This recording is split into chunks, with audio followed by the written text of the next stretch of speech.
এই মুহূর্তের big breaking. কেন্দ্রীয় সরকারি পেনশনভোগীদের 11 বছরের দীর্ঘ অপেক্ষার পর অবশেষে আশার আলো দেখা গেল। কেন্দ্রীয় মন্ত্রী মনসুখ মান্ডভিয়া তাদের পেনশন সংক্রান্ত সমস্যা দ্রুত সমাধানের আশ্বাস দিয়েছেন। কর্মচারীদের মহার্ঘ ভাতা ডিএ বৃদ্ধির অপেক্ষার মধ্যেই এই পদক্ষেপ অবসরপ্রাপ্তদের জন্য বড় স্বস্তি নিয়ে এসেছে।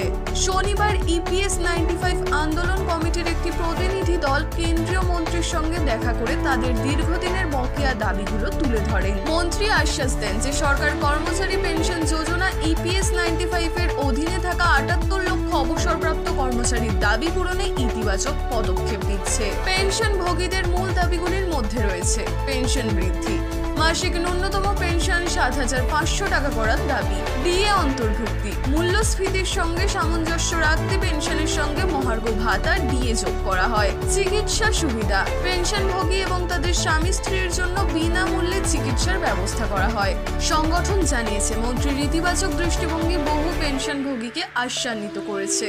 তবে অতীতের অভিজ্ঞতার কারণে অনেক প্রবীণ নাগরিক এখনো কিছুটা সন্দিহান। পেনশনভোগী সংগঠন উল্লেখ করেছে গত 11 বছরের প্রধানমন্ত্রী নরেন্দ্র মোদী এবং শ্রমমন্ত্রীও একাধিকবার একই ধরনের প্রতিশ্রুতি দিলেও কোনো বড় পদক্ষেপ নেওয়া হয়নি। যদিও মন্ত্রীর সাম্প্রতিক আশ্বাস পেনশন বৃদ্ধি এবং চিকিৎসা সুবিধার মতো অতিরিক্ত পরিষেবা পাওয়ার আশা জাগিয়েছে।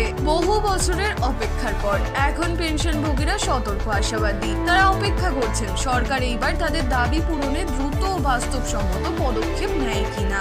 বন্ধুরা, আরো একটি গুরুত্বপূর্ণ খবর। পশ্চিমবঙ্গ সরকার যুবশ্রী প্রকল্পের মাধ্যমে রাজ্যের বেকার যুবক যুবতীদের আর্থিক সহায়তা দিচ্ছে। এই প্রকল্পে 8ম শ্রেণী পাশ হলেই 18 থেকে 45 বছর বয়সীরা প্রতি মাসেই 1,500 টাকা করে ভাতা পেতে পারে। মমতা সরকার ক্ষমতায় আসার পর থেকে এই রাজ্যে চালু হয়েছে একের পর এক প্রকল্প, যার দ্বারা প্রতি মুহূর্তে উপকৃত হচ্ছেন বহু মানুষ। মমতা সরকার ক্ষমতায় আসার পর লক্ষ্মীর ভান্ডার, কন্যাশ্রী, বিধবা ভাতা, বার্ধক্য ভাতার মতো নানান প্রকল্প চালু করেছেন, যার দ্বারা প্রতি মাসে মেলে মোটা টাকা।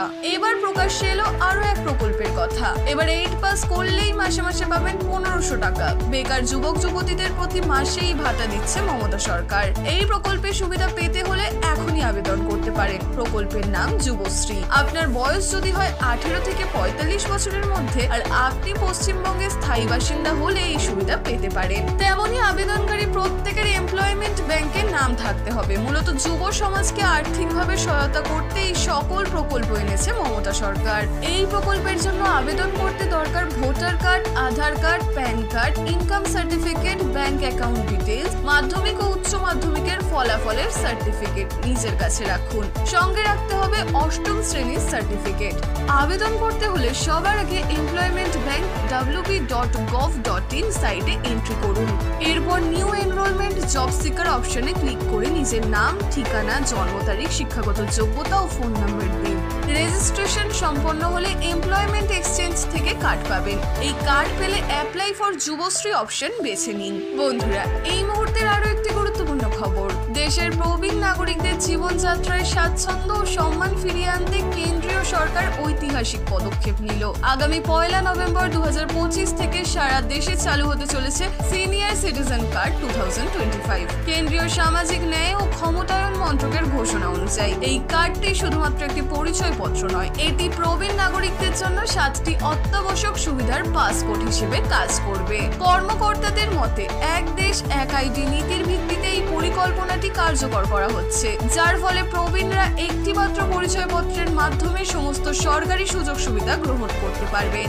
স্বাস্থ্যসেবা, যাতায়াত, আর্থিক সহায়তা, পেনশন, ব্যাংকিং পরিষেবা, আইনি সহায়তা এবং সামাজিক সুরক্ষা, এই 7টি গুরুত্বপূর্ণ ক্ষেত্রকে এই পরিকল্পনার আওতায় আনা হয়েছে। এই কার্ডের মাধ্যমে প্রবীণরা হাসপাতালগুলিতে অগ্রাধিকারমূলক পরিষেবা পাবেন। প্রতিটি জেলায় চালু হবে মোবাইল হেলথ ইউনিট এবং বিনামূল্যে ডাক্তারি পরীক্ষা শিবির। টেলিমেডিসিন ও অনলাইন পরামর্শের সুবিধা থাকায় লম্বা লাইনে দাঁড়ানোর প্রয়োজন হবে না। এই কার্ড সরাসরি জাতীয় বার্ধক্য পেনশন প্রকল্পের সঙ্গে যুক্ত থাকবে।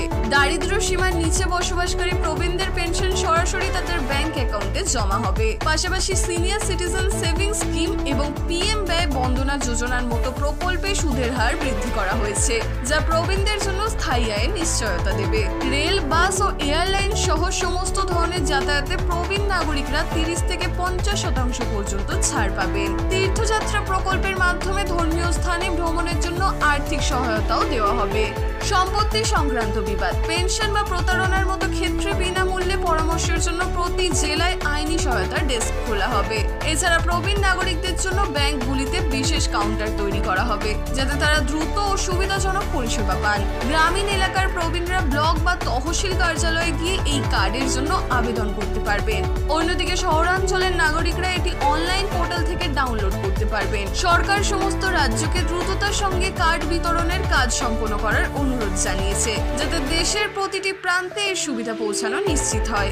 সিনিয়র সিটিজেন কার্ড 2025 প্রবীণ নাগরিকদের জীবনে সম্মান, নিরাপত্তা এবং সুবিধা এনে দেবে। এটি শুধু তাদের স্বাস্থ্য ও আর্থিক সুরক্ষাই নিশ্চিত করবে না, বরং তাদের একটি মর্যাদাপূর্ণ ও স্বাবলম্বী জীবনযাপনে সহায়তা করবে।